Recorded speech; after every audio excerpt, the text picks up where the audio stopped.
Well, check this out, guys. This is 4 days work. Not 4 days, more like 3 days. It was turning out real nice, this bow. Made out of ash.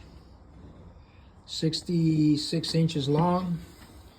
And kaboom! Broke in half. When I was tillering it, checking the poundage, broke in half.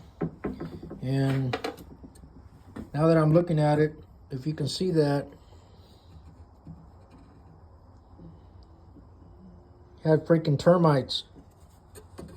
You can see it here also. So I think that's what caused it to break. At 52 pounds, it exploded. Was going to be a nice bow, but this is made out of ash.